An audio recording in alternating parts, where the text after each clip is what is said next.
The forest swallowed us whole, its shadows curling around the truck like a living thing, whispering secrets I wasn't ready to hear. I was 18, barely a man, sitting shotgun next to Ethan, my dad's best friend, whose easy grin and weathered hands gripped the wheel as we barreled deeper into the Oregon wilderness. Something about the way his eyes flickered toward me, too long, too soft, made my stomach twist with a feeling I couldn't name. I'd known Ethan my whole life. He was the guy who taught me to throw a spiral, who snuck me my first beer at 16, who always showed up at our house with stories of adventure that made my dad laugh and my mom roll her eyes. Ethan was family, or so I thought, until that summer of 2010, when he offered to take me camping to make a man out of me before I left for college.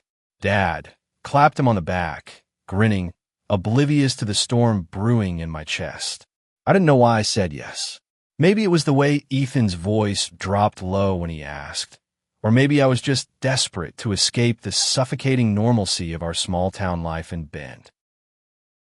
The truck rattled over a dirt road, the radio crackling with some old country song Ethan hummed along to.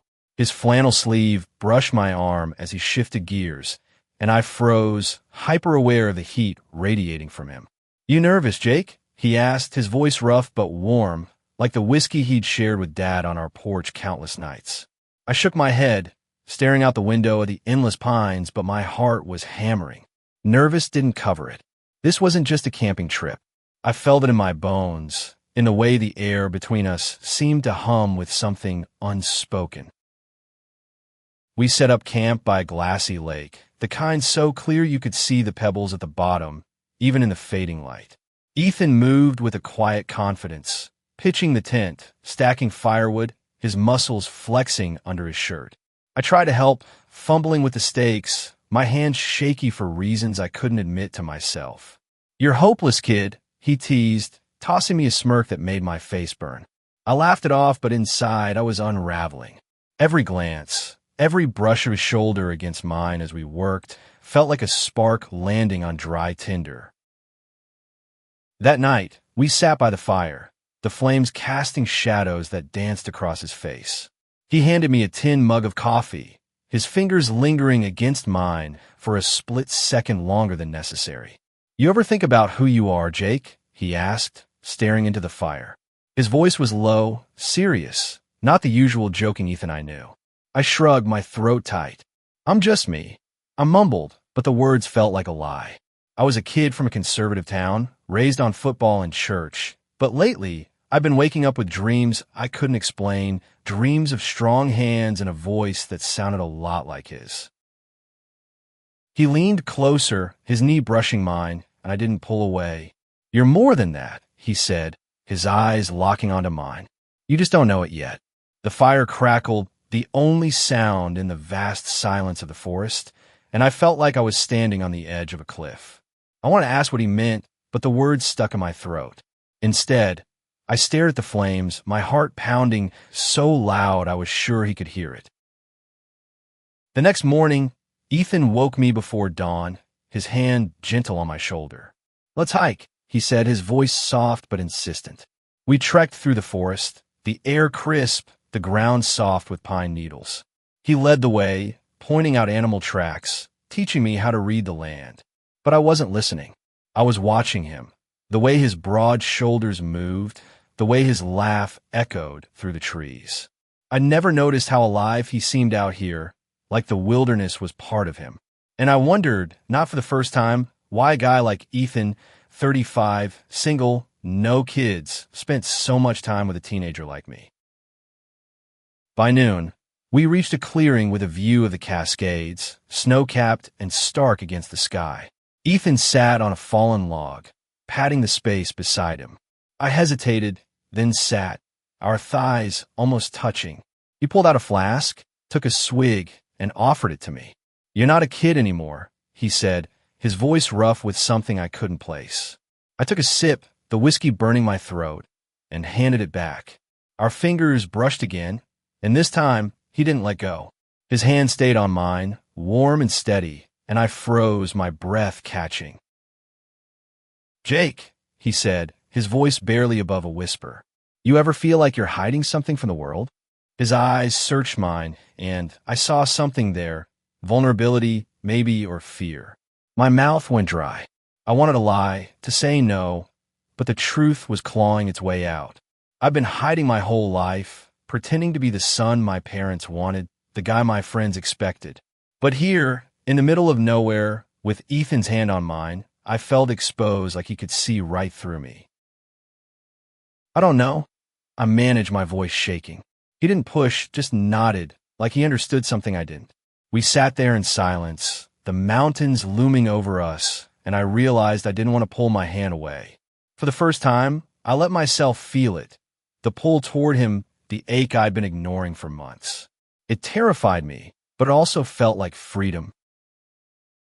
That night, back at camp, the air was thicker, charged with something neither of us could ignore.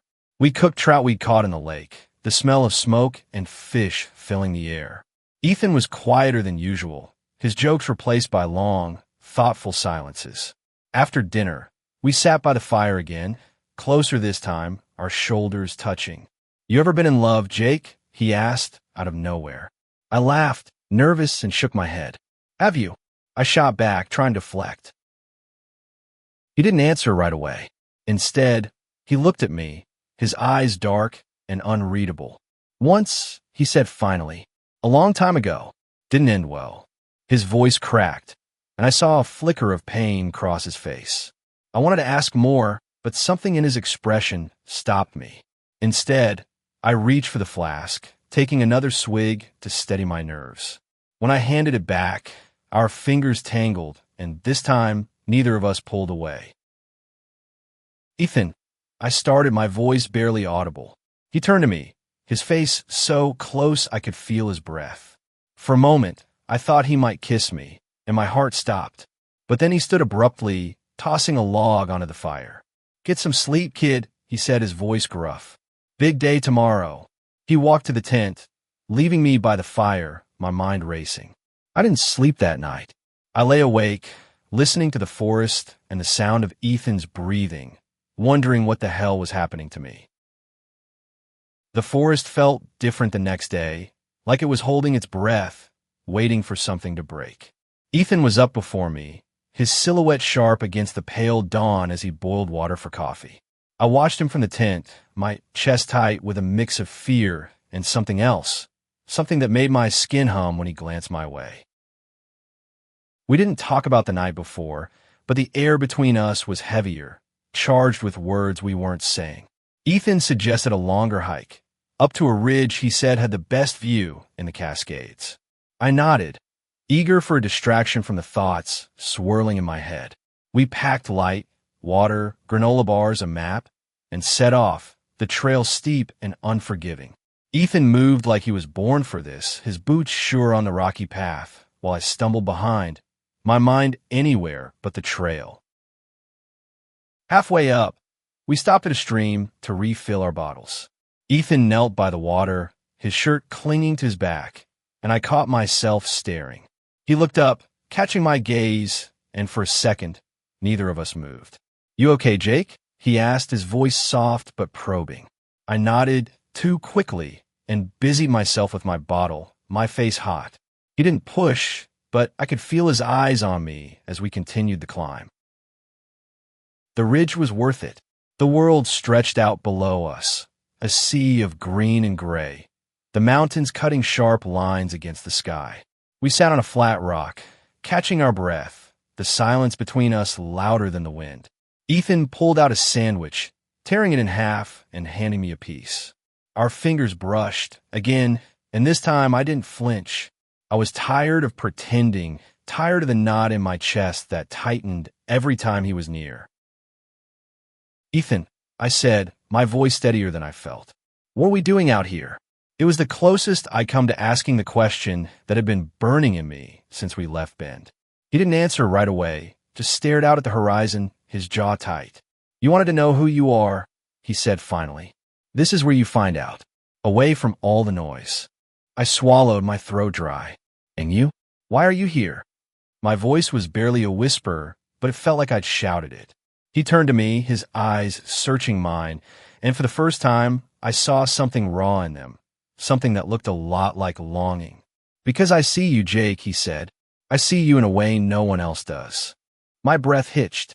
I wanted to ask what he meant, but before I could, he stood, brushing dirt off his jeans. "Come on," he said, his voice rough. "We've got a long way back." The moment slipped away, but it left a mark like a bruise I couldn't stop pressing. Back at camp, the tension was unbearable. We went through the motions, cooking dinner, cleaning up, but every glance, every accidental touch, felt like a spark. After dinner, Ethan pulled out a worn guitar from his truck, strumming softly as the fire burned low. The notes were haunting, filling the silence with a melancholy I felt in my bones. I watched him, his fingers moving over the strings, his face soft in the firelight, and I realized I was falling for him. Not just a crush, not just confusion. This was real, and it terrified me. "Play something happy," I said, trying to break the spell. He chuckled, switching to a lighter tune, but his eyes never left mine. When he finished, he set the guitar down and leaned closer, his voice low. "You ever think about running away, Jake? Just leaving it all behind?" I laughed, thinking he was joking, but his expression was serious. "Sometimes I admit it, but where would I go?" "Anywhere," he said, his voice fierce. "Somewhere you can be yourself." The words hit me like a punch. I'd spent my whole life playing a role: good son, good student, good athlete. But out here with Ethan, I felt like I could breathe. Like I could be the person I'd been too scared to acknowledge. That night, we sat closer by the fire, our knees touching. He told me stories about his time in the Army, about the places he'd seen, about a guy he'd loved once back in his 20s who broke his heart. He was scared, Ethan said, his voice thick, scared of what it meant to love me. "So maybe we should stop here to keep the story flowing smoothly." Be himself. I listened, my heart pounding, as he spoke about hiding who he was, about the fear that kept him from living fully. It was like he was speaking my own thoughts, and I felt a pull toward him stronger than ever. I reached out, my hand trembling, and touched his arm. "Ethan," I said, my voice barely a whisper. "I'm scared too." He looked at me, his eyes softening, and for a moment I thought he might lean in. But then he pulled back, standing abruptly. "We should get some sleep," he said, his voice tight. He walked to the tent, leaving me by the fire, my heart racing with a mix of hope and dread. I didn't know what was happening between us, but I knew it was changing everything. The next morning, the forest felt alive with secrets, the air thick with the scent of pine, and something unspoken between us. Ethan was quieter than usual, his usual easy grin replaced by a guarded look that made my stomach twist. I wanted to ask about last night, about the way he'd looked at me, but the words stuck in my throat. We broke camp early, packing the tent and gear in silence. Ethan suggested a final hike to a hidden waterfall he'd found years ago, and I agreed, hoping the walk would clear my head. The trail was narrow, the trees closing in around us, and every time our shoulders brushed, my pulse spiked. I was hyper-aware of him, his steady breathing, the way his hands moved with purpose, the way his eyes lingered on me when he thought I wasn't looking. The waterfall was stunning, a cascade of water tumbling over rocks into a crystal-clear pool. We stood at the edge, the mist cool on our faces, and for a moment, the world felt perfect. Ethan stripped off his shirt, revealing a lean, tanned chest, and dove into the pool, laughing as he surfaced. "Come on, Jake," he called, his voice lighter than it had been all morning. I hesitated, then followed, the cold water shocking my system, waking me up. We swam, splashing and laughing like kids, and for the first time in days, the tension eased. But then, as we climbed out onto the rocks to dry off, our eyes met, and the air shifted again. He was close, too close, his bare skin glistening in the sunlight. "You're braver than you think," he said suddenly, his voice low. "Coming out here, facing yourself, it's not easy." I froze, my heart pounding. What if I don't know who I am? I asked, my voice raw. He stepped closer, his hand brushing my cheek, and I stopped breathing. "You're figuring it out," he said softly. "And I'm here to help." His thumb lingered on my skin, and I leaned into his touch, my body acting before my mind could catch up. He kissed me then, his lips warm and sure against mine, and the world fell away. It was soft at first, tentative, but then it deepened, hungry and desperate, like we'd both been holding back for too long. I kissed him back, my hands gripping his shoulders, my heart exploding with a mix of fear and relief. This was what I'd been running from, what I'd been chasing. It was terrifying and perfect, and I never wanted it to end. But it did. Ethan pulled back, his breath ragged, his eyes wide with something like panic. "Jake, we can't," he said, stepping away. "I'm too old for you. Your dad, he'd kill me." His voice broke, and I saw the conflict tearing him apart. Loyalty to my dad, fear of ruining everything, and something deeper, something he wanted as much as I did. "He doesn't have to know," I said, my voice shaking. "No one does." But Ethan shook his head, running a hand through his hair. "It's not that simple," he said. "You're young, Jake. You've got a whole life ahead of you. I won't mess that up." He turned away, staring at the waterfall, and I felt like I was drowning. We hiked back in silence, the weight of the kiss hanging between us. Back at camp, Ethan busied himself with packing the truck, avoiding my eyes. I wanted to scream, to grab him and make him see that this wasn't a mistake, that it was real. But I didn't. I helped load the gear, my hands shaking, my mind replaying the kiss over and over. That night, we sat by the fire one last time, the flames casting long shadows. Ethan broke the silence, his voice heavy. "I loved someone once," he said, staring into the fire. "A guy, back in the army. We kept it secret, but it wasn't enough. He left, said it was too hard to live like that." He looked at me, his eyes raw. "I don't want that for you, Jake. You deserve better." I wanted to argue, to tell him I didn't care about the risks, but the pain in his voice stopped me. I saw it then, the years of hiding, the weight of a life lived in shadows. "What if I want you?" I asked, my voice breaking. He didn't answer, just stood and walked to the tent, leaving me alone with a fire and a heart full of questions. The drive back to Bend was a slow torture, the truck's hum filling the silence between us. Ethan kept his eyes on the road, his hands tight on the wheel, while I stared out the window, the forest blurring past. The kiss lingered like a ghost, haunting every glance I stole at him, every accidental brush of our arms. Back home, life snapped back into place, but I was different. I went through the motions, dinner with my parents, packing for college, but Ethan's absence was a hole I couldn't fill. He avoided me, skipping our usual Sunday barbecues, claiming he was busy. I knew better. He was running, just like I was, from what we'd found in the woods. Weeks passed, and I left for college in Portland, hoping distance would dull the ache. It didn't. I dreamed of him, his laugh, his hands, the way he'd looked at me by the waterfall. I'd dated, tried to move on, but no one compared. I was living half a life, hiding who I was just like he had.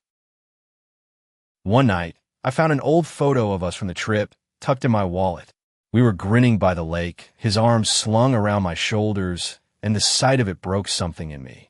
I drove back to Bend, my heart pounding, and showed up at his cabin unannounced. He opened the door, his face a mix of surprise and dread. "Jake," he said, stepping back. "You shouldn't be here." "I have to be," I said, my voice steady for the first time in months. "I can't keep pretending I don't feel this." I stepped closer, and he didn't move away.